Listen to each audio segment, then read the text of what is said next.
Le contrôle parlementaire, entamé le jeudi 8 mai, se poursuit sans anicroche à la Chambre basse du Parlement. Sous la direction du président de l'Assemblée nationale, le professeur Vital Kamerhe, une question orale avec débat a été examinée le mercredi 14 mai 2025. Il s'agit de la question orale avec débat du député national Katembo Kambere Tade, adressée au ministre du Commerce extérieur Julien Paluku Kahongya sur l'interdiction du transbordement de marchandises aux frontières lors de l'importation. Depuis quelques mois, il s'observe une sorte d'incompréhension entre votre ministère et les opérateurs économiques au sujet de certaines décisions relatives à des initiatives de réglementation du commerce au niveau des frontières, dont l'interdiction du transbordement de marchandises. Cette situation aurait été même à la base d'une grève au niveau du poste frontalier de Kasumbalesa. Comment justifiez-vous l'interdiction du transbordement de marchandises aux frontières au lieu de la lutte contre le fractionnement tel que retenu dans le programme d'action du gouvernement? En réponse à cette unique préoccupation du député national Tade Katembo, le ministre Julien Paluku révèle que la guerre qui sévit dans la partie est de la République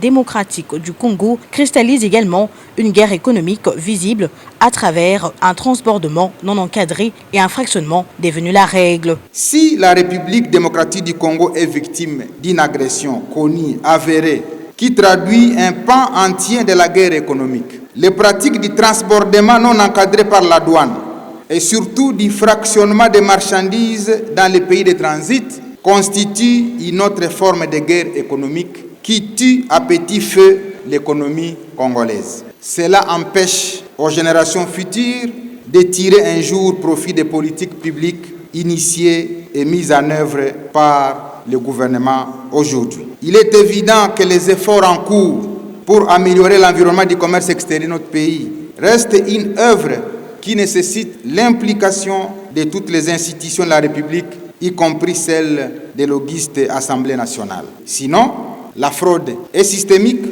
la corruption est endémique et donc il faut une opération véritablement chirurgicale. Il s'en est suivi la traditionnelle série des questions des élus du peuple, parmi lesquelles la problématique de la gestion de la frontière de Kasumbalesa, occasionnant des difficultés économiques majeures dans le Haut-Katanga, la multiplicité de taxes parafiscales mettant en mal le droit de douane, la fraude et la corruption, l'amélioration du climat des affaires, la promotion des industries locales, autant de difficultés évoquées par la représentation nationale.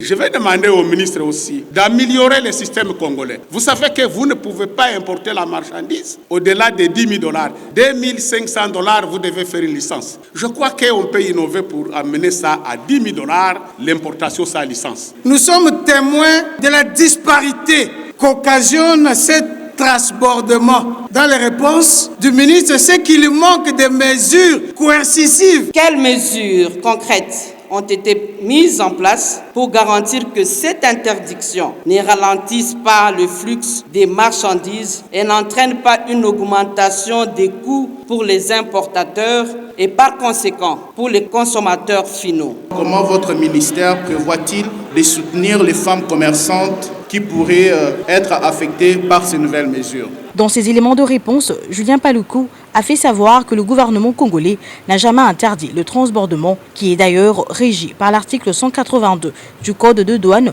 mais a interdit par contre le fractionnement, qui n'est nullement encadré par le service de douane.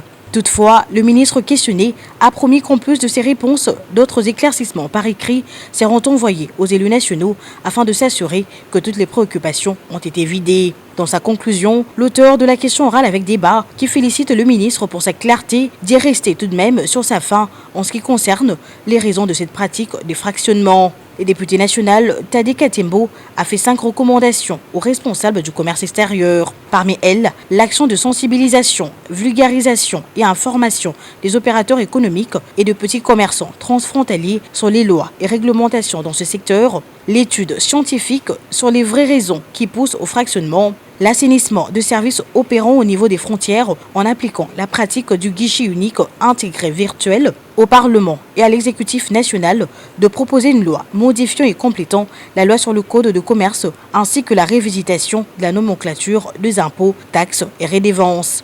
En supplément, le speaker de la Chambre basse du Parlement propose une autre recommandation. sous l'égide du ministère du Commerce extérieur, qui a quand même les échanges extérieurs dans ses attributions, qu'il se tienne un forum entre les ministères intéressés du gouvernement et la représentation du patronat congolais. On ne peut pas faire le bonheur de quelqu'un contre son propre gré.